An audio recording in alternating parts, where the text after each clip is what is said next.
белисимо, подресенто, шмаркантно. В Италия ме учиха да чукам елегантно. Бело белисимо, шмарканто, подресенто. Преди 2 години изпуших едно Нинтендо. В главата ми въртят се само ученички. В час по български чета на срички. Тройки, четворки, петици и шестици. Чуя ли звънеца, отивам за мекици. Направо откачам, жегата е жестока. Мисля за басейни, пък у нас как ми тропа. Не мога да издържам на това напрежение. Намирам с пищоли за всеки изпит решение. Всяко междучасие коридори обикалям. Все едно съм дошъл килограми да свалям. По физическо обичам да бягам 6 метра. Цигара в уста и на слушалки слушам Петра. 3 години чакам да взема парички, обаче ги дават на пълните шестички. В горещия следобед прибирам се у нас. Не ме търси сутрин преди втория час.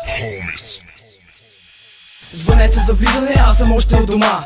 Грях е да се става толкова рано сутринта. От снощи още ме боли главата.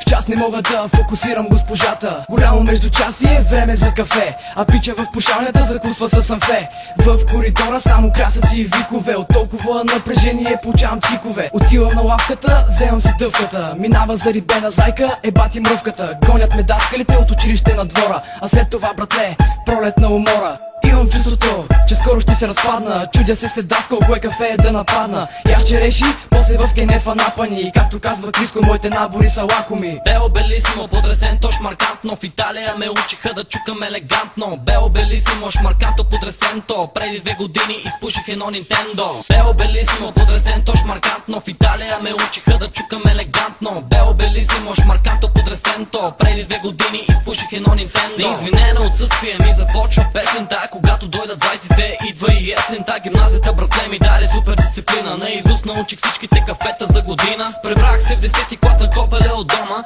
Точно тогава за мене почваше купона. Къде си ходил, пита майка ми, пиян парам в антрето. Баща ми вика, де сбъркахме с детето. В 11-ти клас, братле, малко се очовечих. И на доста зубърчета да завършат им попречих. В 12-ти клас отидох точно 3 пъти на даскал. На бала няма да ти казвам, ставам супер мазал. Ти си майска роза, ама аз съм пиянка. Скетен де ме пипа, че ще взема направа бяла пастет. В даскало ще ме запорят на ниво ниско. В дирекцията написах, тук учеше Криско. Бело белисимо, подресенто, шмаркантно. В Италия ме учиха да чукам елегантно. Бело белисимо, шмарканто, подресенто. Преди